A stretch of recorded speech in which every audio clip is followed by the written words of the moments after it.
Salam la famille, toujours un plaisir de parler football, mais dites-moi, qu'est-ce que vous voulez reprocher à Arteta aujourd'hui? Le match n'est même pas encore terminé, que je vois des posts de supporters d'Arsenal pour dire Arteta, il aime trop jouer la prudence, il aime trop fermer le jeu, il ne prend pas beaucoup de risques devant, on a besoin de folie devant. Mais les gars, qu'est-ce que vous voulez lui reprocher? C'est la première défaite d'Arsenal depuis une saison et demie contre les équipes du Big Six. Liverpool-Arsenal la saison dernière, 2 matchs, 2-2, les 2 matchs. Arsenal, depuis une saison et demie, quand il a compris que les équipes du Big Six, ça le fatiguait trop, il perdait beaucoup de points contre eux, et après, en fin de saison, il se retrouvait dans une mauvaise posture, il a décidé, contre les équipes du Big Six, de ne plus faire de folie. Quitte à même fermer le jeu, il fait tout pour ne pas perdre. Donc, imaginez aujourd'hui, le jour où il sait qu'il démarre le match, sans Saka, et avec Odegaard sur le banc. C'est pas le match où il va prendre le plus de risques. C'est pas Arteta ça. Si c'est ce qu'il faisait quand il avait les Saka, les Odegaard, il essayait de fermer le jeu. On l'a tous regardé le match contre City la saison dernière, le premier City Arsenal, comment il avait fermé le jeu. Si Arteta c'est ça qu'il fait sans Saka avec Saka et Odegaard, imaginez sans Saka et Odegaard aujourd'hui. Il était obligé de faire pareil. Vous avez vu le milieu qui a démarré, non? Merino, Zubimendi, Rice. Sans Odegaard, pas de créateur offensivement. C'est du Arteta. Il s'est dit, ok, j'ai pas mes créateurs, tranquille, je ferai pas de folie.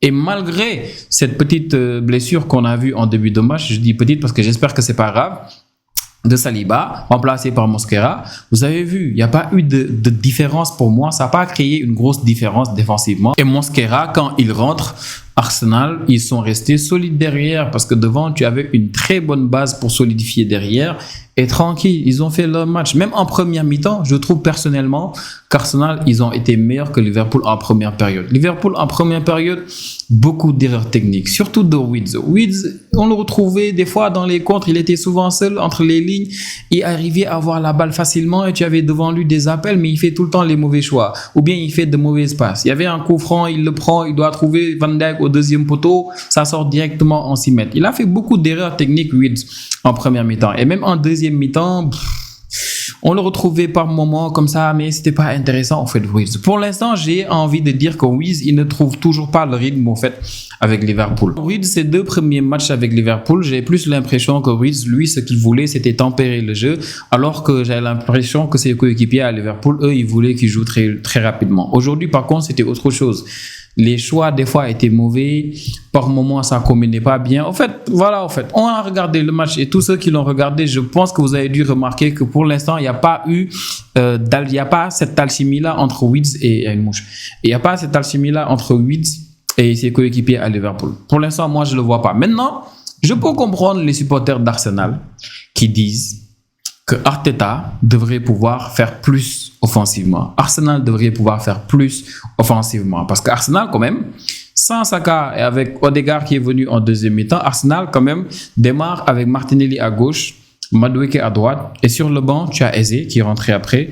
Tu as Trossard qui n'a pas joué. Tu as Ethan Nwaneri qui n'a pas joué. Tu as aussi Max Daumont, bon 15 ans, on ne va pas lui demander grand-chose, qui est venu en deuxième mi-temps. Lui, d'ailleurs, Kerkez l'a bien chopé sur le côté. Donc, tu as ça, en fait, comme solution.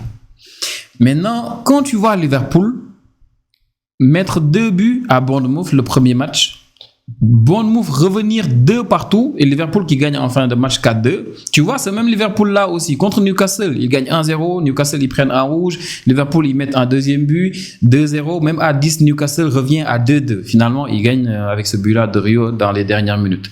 Donc, 2 matchs où Liverpool, qu'importe ce qu'ils donnent offensivement, ils prennent quand même des buts. Tu te dis, Arsenal devrait pouvoir faire quelque chose. Oui, c'est vrai. Déjà, je suis d'accord avec vous. Mais moi, j'ai l'impression que contrairement à l'attaque de Bournemouth ou bien de Newcastle, l'attaque d'Arsenal actuellement, ils sont en train d'essayer de trouver cette connexion-là. En fait, ils ne l'ont pas encore. Tu as Goïcoès qui vient de venir. Aujourd'hui, tu as Martinelli qui débute à gauche. Et Martinelli, vous savez que depuis 2 ans, il n'est pas trop fiable. Hein. À droite, tu as Madueke qui jouait plus à gauche, qui a joué aujourd'hui à droite, qui a démarré à droite. Et il fait un super match. Et on le préfère à Nwaneri. Pour moi, le choix de le préférer à Nwaneri est très compréhensible.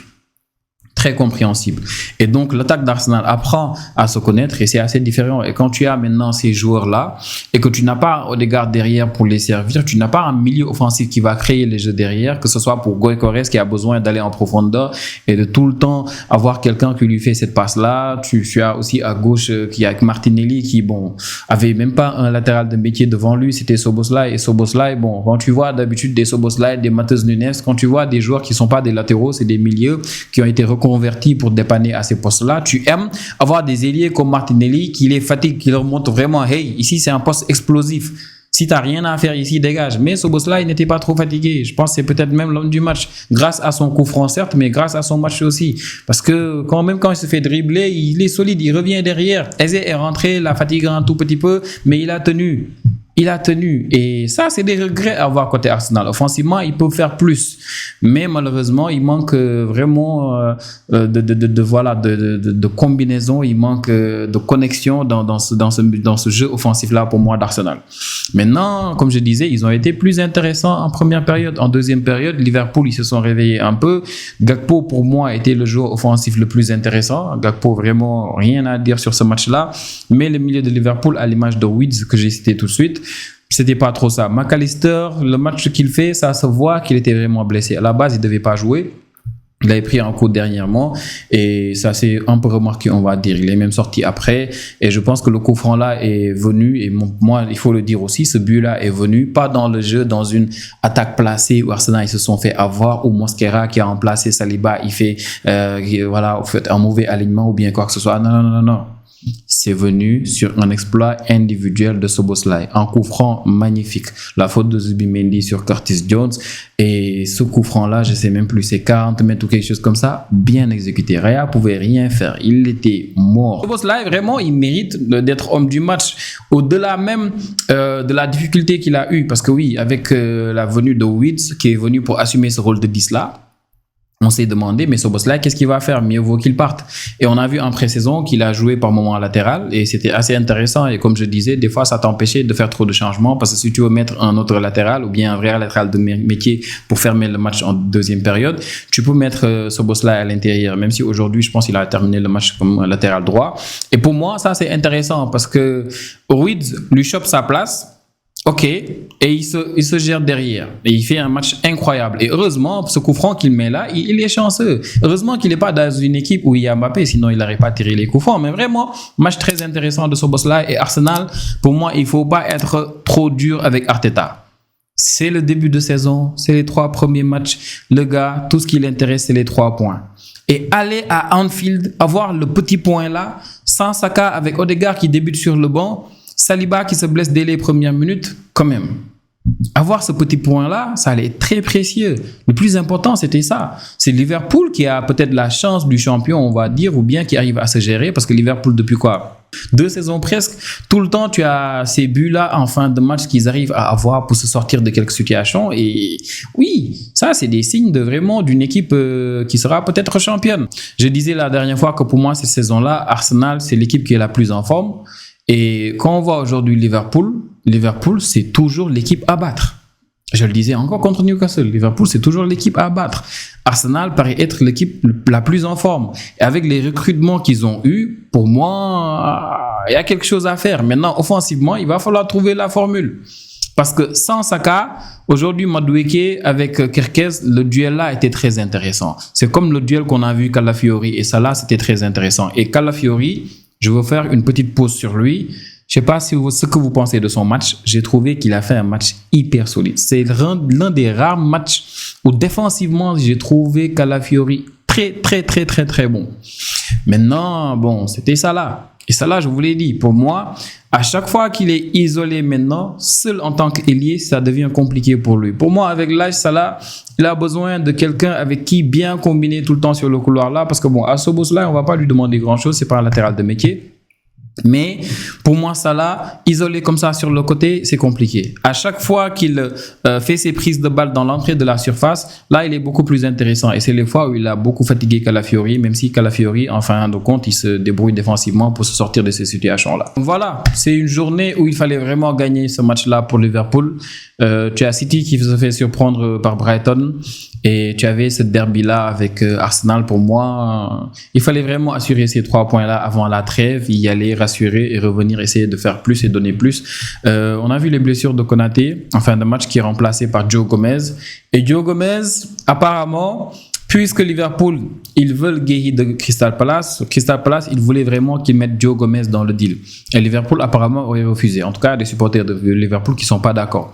Aujourd'hui, quand on voit Gomez qui vient jouer axe central, quand Konaté il se blesse, on se dit, bon, peut-être c'est ça la raison, parce que Gomez, il est polyvalent, il joue à droite, il joue à gauche, au milieu, c'est-à-dire dans l'axe. Et il est intéressant aussi offensivement. Maintenant, bon, Liverpool, pour moi, ça reste au fait. Pour moi, l'effectif, c'est pas... Défensivement, c'est pas trop ça. Parce que certes, tu as Bradley à droite avec Frimpong. Tu as à gauche Kerkez avec Robertson. Donc, tu as vraiment 2 joueurs sur ces 2 postes-là.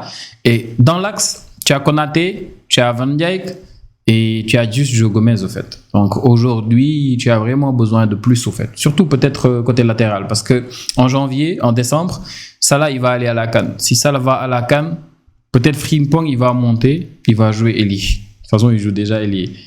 Et derrière, il y aura qui? Que Conor Bradley, je sais pas. En tout cas, pour moi, ça manque vraiment quelque chose. Soit offensivement en haut ou bien derrière. Et tout ce qu'on dit là, ça justifie à peu près le fait que Liverpool veuille Isaac, le fait que Liverpool veuille ajouter encore plus de joueurs. Pour moi, il faut vraiment faire quelque chose. Maintenant, côté Arsenal, ils ont pris une savée, je pense, de Leverkusen. Arsenal, eux, défensivement, ça a craigné un peu, mais je pense qu'avec Mosquera, le match qu'il a fait aujourd'hui, Insapé qui va venir, pour moi, ça c'est intéressant. Maintenant, offensivement, Arsenal, ils ont ce qu'il faut. Eze, il peut jouer 10, il a joué à gauche aujourd'hui, il est intéressant, il peut remplacer très souvent Odegaard pour moi, il va falloir essayer ça. À gauche, tu as Martinelli, tu as Madueke qui peut jouer là-bas aussi, Saka ici, Nwaneri, tu as Trossard, tu as Goïcorez. Arsenal, l'effectif, ils ont ce qu'il faut. Ils ont vraiment ce qu'il faut. Maintenant, tout ce qui reste à faire pour moi, c'est essayer de demander à Arteta, sagement et gentiment, parce que s'il veut, il va continuer à faire les cancers. Amener du Diego Simeone version 7.0 ou quelque chose comme ça, avec les corners qui n'ont pas trop réussi aujourd'hui, même si on a vu que les duels de la tête, c'est tout le temps Arsenal qui gagnait ça, mais malheureusement, bon, ils n'ont pas pu mettre de but. Même si vraiment ces techniques de corner-là, en fait, c'est comme la guerre, en fait. Est-ce que vous avez vu les 2-3 joueurs qui sont sur la ligne à chaque fois pour empêcher les relances? C'est-à-dire, à chaque fois qu'une balle se perd comme ça dans la surface, tu es sûr qu'il y aura un joueur d'Arsenal là-bas. C'est une folie, ces tactiques-là, en fait. C'est juste une folie. Mais bref, dites-moi ce que vous avez pensé du match, les amis. N'oubliez pas de vous abonner, de laisser vos avis en commentaire si possible. Et surtout, d'aimer la vidéo, ça m'aide beaucoup pour le référencement. On se retrouve pour la prochaine vidéo, les amis. Tout de suite, le match du Barça qu'on va débriefer. Prenez tous bien soin de vous. Ciao, ciao.